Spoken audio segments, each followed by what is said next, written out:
Na gano'n, mapag-alaman naman namin at maibato namin sa Manila kung ano yung mga sitwasyon dito. Lalo-lalo na yung mga activities ninyo. Ito, yan po ang amin. Sa Manila po kayo? Manila po kami. Iba-ibang outlet po ito. Siyempre, para mabuo po natin yung mga article, siyempre, Mayor, alam mo naman natin, ang Pilipinas naharap sa iba't ibang mga issue, di ba?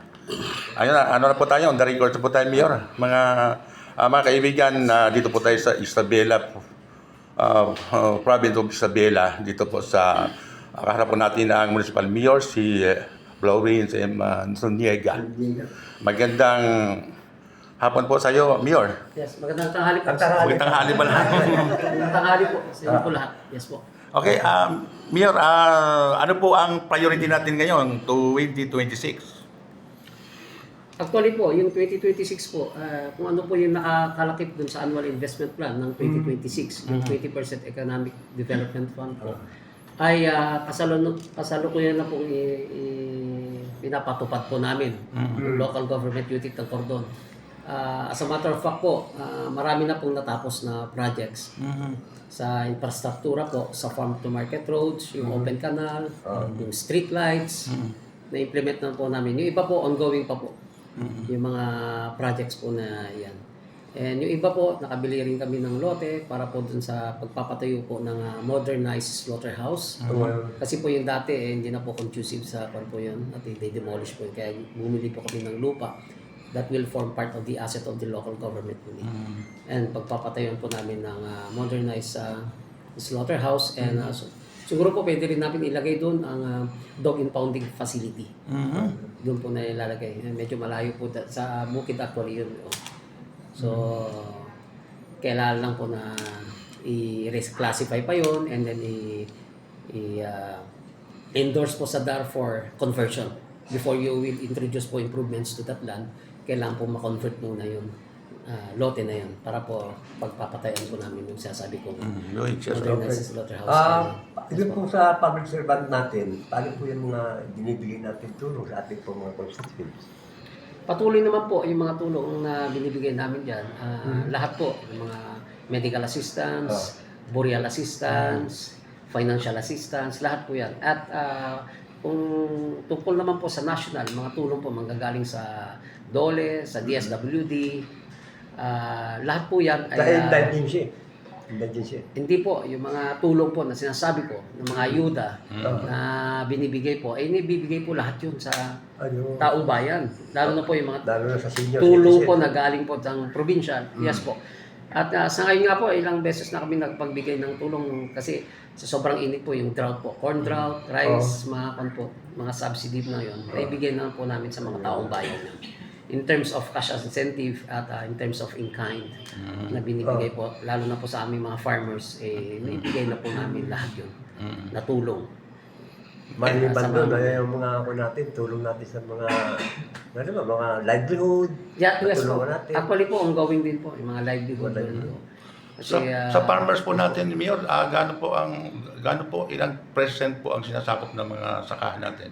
Dito po sa bayan ng Cordon ay nasa 90%, 80 to 90% po pataas ang farmers po dito sa amin kasi yun po ang means of livelihood. Alam niyo naman po ang Isabela is talagang halos number one sa rice pampuyan. At natutuwa rin po ako dahil dito po galing sa bayan ng Cordon yung nag-top tinatawag na doon po sa top po dun sa produce po ng rice. Galing po dito sa Cordon po yun. Yung pinaka... top yielder po. Top yun, rice yielder po. Tinalo po namin ang Nuevesia and Nueva Vizcaya. Isabela po nanalo at dito po sa bayan ng Cordon na nanggaling po yun in the person of Sir Federico Mercado po ng Barangay Rizaluna. Ano po, yung mga sikreto natin dito sa pagsasaka, Mayor, yung mga fertilizer natin? Meron po silang sinusunod po na, katulad po kay Sir Federico, meron po siyang sinusunod na mga para bang strategy po. Kaya po naging top yielder siya. dito sa aming bayan at sa buong Sarili Pilipinas na po natin yan. gawa ng Yes po, fertilizer. kung paano po yung pagsasaka niya at ganun po nakamtan na po yung top yielder po. Nakuha niya po yun. Dito po sa bayan ng Cordon. Yung subsidy ng magsasaka, yung subsidy ng mga magsasaka, nakakarating naman sa Yes po, nakakarating naman po. Yung mga, kasi may pong guidelines kasi yun eh. Na at least member ka po ng RSBSA. And then if you are cultivating less than 2 hectares po yata ang minimum na para po makatanggap ka ng mga beneficiary katulad ng mga yung mga seeds at saka yung mga binhi, yun po, at tapos mga gamit na rin po sa pambukid. Lahat naman po inibibigay sa aming kababayan po. Mga modernong palay ba ngayon? Ano ba yung mga modernong palay na bago ngayon na lumalabas? I'm not familiar po dun sa mga binhi po namin. Pero so far po magaganda naman po yung mga binibigay. Oo.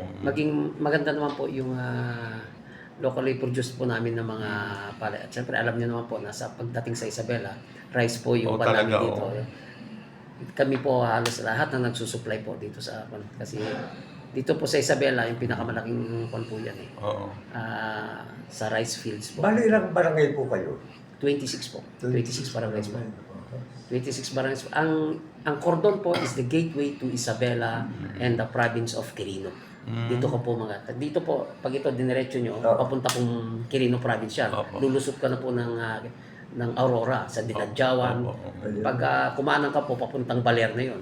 May lusutan po doon. Lalabas ka ng Nueva Ecija sa Cabanatuan and San Jose. Pag kumaliwa ka naman po, papuntang Dinapigue. Dinapigue is kasama po namin yan sa 4th District of Isabela. Dinapigue, San Agustin, Jones, and Cordon. Sana madaanan po natin. Sa coastal lahat ng area po barangay. yun. Oo. Mayor, Dadaanan po natin. tungkol sa naman sa mga eskwela, sa brigada eskwela. Brigada Eskwela, okay naman po. Nagtutulong-tulong naman po kami dito para po dun sa pag-open po ng school this year po. So far po okay naman po yung pagbubukas ng mga schools dito at hinihintay na lang po namin po yung mga projects po na magagaling sa taas. Kasi po ngayon ang gusto ni BBM po, it should be implemented by the local government. A memorandum of agreement will be pushed through with the Department of Education and the local government duly represented by the local May direktiba po na ibinaba ang ating Pangulo na magbibigay ng 2 Sinabi milyon. po yun at yun naman po ang meeting po para namin. sa So barangay. up to now po, inihintayin po namin yun. At Yun, Nakakarating masaya po Para sa kaming scholarship. mga mayors po at kami kung mabibigyan po kami ng pagkakataon.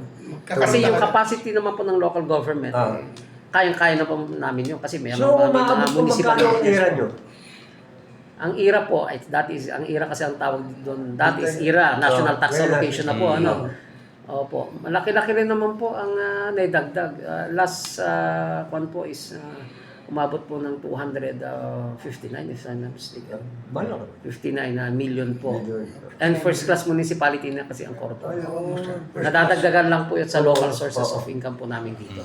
Kasi marami na pong establishment dito sa bayan ng Cordon. Nandito po yung pinakamalaking Toyota. Nandito rin po ang Wilcon. Opo, nandito rin po. And may marami pong business entrepreneurs po na nag-invest dito sa amin kasi po gateway ng Isabela kasi ang Cordon. Unang-unang bayan po. Unang-unang bayan. Pagkagaling mo po ng Nueva Vizcaya o galing ka ng Manila po. Gordon. Gordon ang unang bayan na Cordon po. At gateway din po ng papuntang Quirino Province po. Ito yung pinakapintuan. Yes po, dito po sa amin. Amir, yung tulong ng administrasyon tungkol po rito sa pagsasaka, meron bang naibigay? Meron po. Actually po, may mga tulong na ibinaba dito. Pero yung iba po, hinihintay pa namin. Pero yung sinasabi ko, kung in terms of ayuda po, meron po, hindi naman po nagkukulang ang ating gobyerno. Pag in terms of sa farming, sa mga ating mga farmers. Kasi po ito yung bayanay natin eh. Kasi dito po tayo kumukuha ng lao. Makakain po. At sa pagkainan, galing po sa farmers. Kaya sinasabi ko pag tinatanong ko, huwag nyo sinasabi ng farmers lang.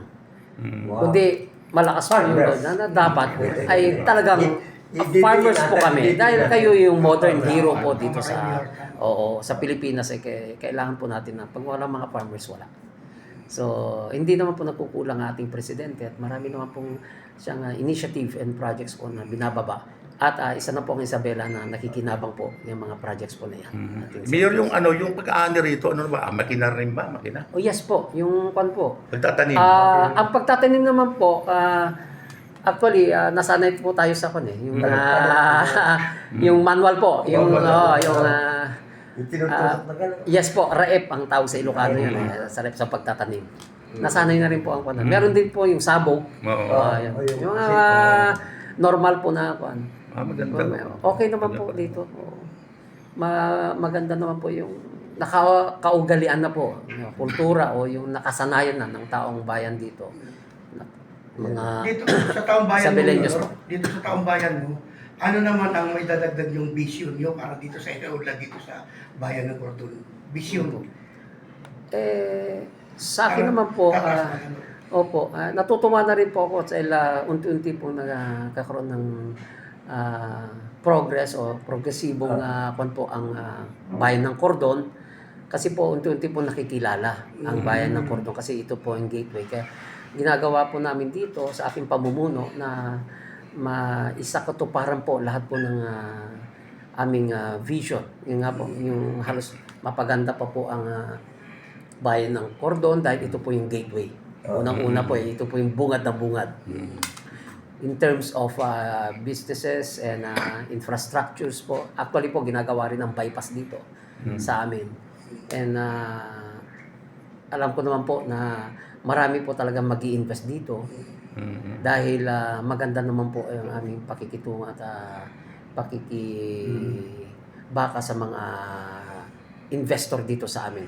Kasi po pag dito sa bayan namin, nagbibigay kami ng tax incentive po. Ayun. Yung tax incentive po na kunwari mga 3 years or 5 years po na hindi sila magbabayad ng tax para po makuha nila yung return of investment para mahikayat po sila mga business ventures po dito sa aming bayan.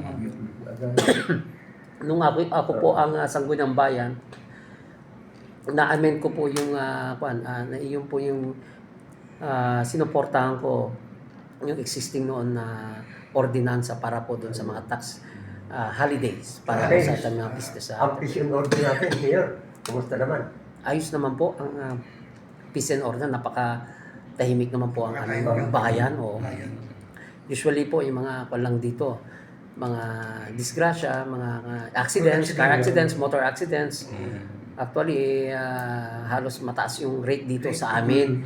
Kaya kasi po maluwag ang hindi natin maiwasan yung disgrasya. Pero up to now, nadagdagan naman na po ang kapulisan at naman na po sila halos 24 hours po silang nagro-ronda dyan sa mga para po maiwasan ang mga disgrasya.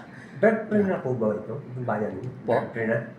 Drug-free. Yes po, meron naman pong Nabasa namin ito, drug-free. drug-free po, pero hindi natin maiwasan talaga. Hindi ba? Na meron din Manila nila. Hindi po natin maiwasan. Pero Sangguniang Palalaligan, bago ka naging first time mo maging mayor ngayon, mayor. first time po, nung 2022, election, tumakbo ako pong councilor. Nanalo po ako as senior councilor. Ako po yung number 1 doon. And then, ito pong 2025, first term ko rin as mayor.